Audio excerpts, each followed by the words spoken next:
Hello everyone, good evening. কেমন আছো তোমরা সবাই? আশা করি খুব ভালো আছো। তো দেখো, আজকে আমার সোনা পাপার টাকলু বাবাকে নিয়ে ভিডিওটা স্টার্ট করলাম। ও পড়তে বসেছিল, তো ওকে নিয়ে একটু খুনসুটি করছিলাম। তো আজকে আমার বাবার পছন্দের খাবার রান্না করব। কারণ চিকেনটা হচ্ছে সবারই ফেভারিট হয়, তো আমার ছেলেরও খুবই ফেভারিট। ও চিকেন হলে আর ওকে খাইয়ে দিতে হয় না, ও নিজে হাত দিয়ে খেয়ে নেয়। অন্য দিনের তুলনায় হয়তো এক মুঠ ভাত বেশিও খাবে চিকেনের জন্য, বাট চিকেনটাও খুব ভালো খায়। মাছ তো একদমই খেতে চায় না। তো চলো, আমি এখানে দেখো রান্না বসিয়ে দিয়েছি। এদিকে আমি সব কেটে নিয়েছি, আলু পেঁয়াজ থেকে টমেটো থেকে শুরু করে মশলা সব কিছু আমি রেডি করে নিয়েছি। ওইদিকে এখন আমি আলুটা ভাজবো, তারপর বাদবাকি যা সব করব। তো আজকে আমি একটু অন্য রান্না করছি, একটু অন্য রকমভাবে। তো এইরকম আমি ফার্স্ট টাইম করছি। অন্য দিন অন্য রকমভাবে করি, বাস আজকে একটু অন্যরকমভাবে করব। তো চলো, পুরো ভিডিওটা তোমাদের সাথে শেয়ার করব। তোমরা ভিডিওটা দেখতে থাকো, কেমন লাগে অবশ্যই কমেন্টে জানিও। আর হ্যাঁ, আমার চ্যানেলে যারা নতুন আছো অবশ্যই চ্যানেলটা সাবস্ক্রাইব করে পাশে থেকো আরও অন্যান্য ভিডিও দেখার জন্য। তো আলুটা ভালো করে লাল লাল করে ভেজে তুলে নেওয়ার পর আমি চিকেনটাও ভালোভাবে ফ্রাই করে নিচ্ছি।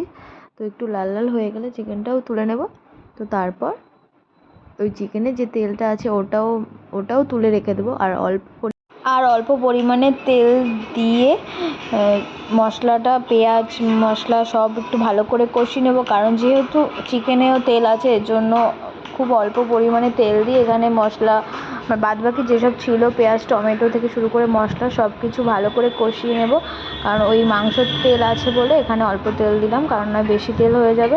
এখানে দেখো, এখানে ভালো করে আমি মশলাটা একটু কষিয়ে নিচ্ছি। তারপর মশলাটা ভালো করে কষানো হয়ে গেলে তারপর আমি চিকেনটা আর প্লাস আলুটাও দিয়ে দেবো। যেহেতু চিকেনটা আমি একটু ফ্রাই করে নিয়েছিলাম ভালো করে, তো সেই কারণে চিকেন আর আলুটা দেবো। কারণ আজকালকার আলু যা ভালোভাবে সিদ্ধ হতে চায় না। তো দেখো, এখানে মশলাটা ভালো করে যেহেতু কষানো হয়ে গেছে, তো তারপর আমি আলু আর ওই চিকেনটা আর সাথে যেটুকু তেল ছিল ওটাও দিয়ে দিয়েছি। এবার এটা ভালো করে একটু কষিয়ে নেব। কষিয়ে এর মধ্যে তো চিকেনটা ভালো মতো কষানো হয়ে গেছে, আর আমি একটু সাইডে গরম জলও বসিয়ে দিয়েছিলাম। একটু গরম জল করে দিলে চিকেনটা একটু অন্যরকম লাগে, আর একটু তাড়াতাড়িও মানে ঝোলটা, যেহেতু চিকেনের যে ঝোলটা তাড়াতাড়ি ওটা গরম হয়ে যায়। তো দেখো, এখানে দিয়ে দিয়েছি, আর এখানে প্রায় অলমোস্ট কমপ্লিটই হয়ে গেছে। আর আমি সাইডে বসিয়ে দিয়েছিলাম ভাত। তো গাইস দেখো, ডান আমার লাল লাল চিকেনের ঝোল আলু দিয়ে। তো এখানে একটু সাইডে শসাও কেটে নিয়েছিলাম। তো আমার ডিনারের জন্য সব কিছু রেডি। এবার আমার সোনা বাবা খেতে বসে পড়েছে। যে চলো, চিকেনটা কেমন হয়েছে আমি আমার সোনা বাবার মুখ থেকেই শুনি, আর তোমরাও ভালো লাগলে একবার ট্রাই করতে পারো এরকম। গাইস, ভিডিওটা ভালো লাগলে অবশ্যই চ্যানেলটা সাবস্ক্রাইব করে পাশে থেকো। ভালো হয়েছে, অনেক ভালো হয়েছে।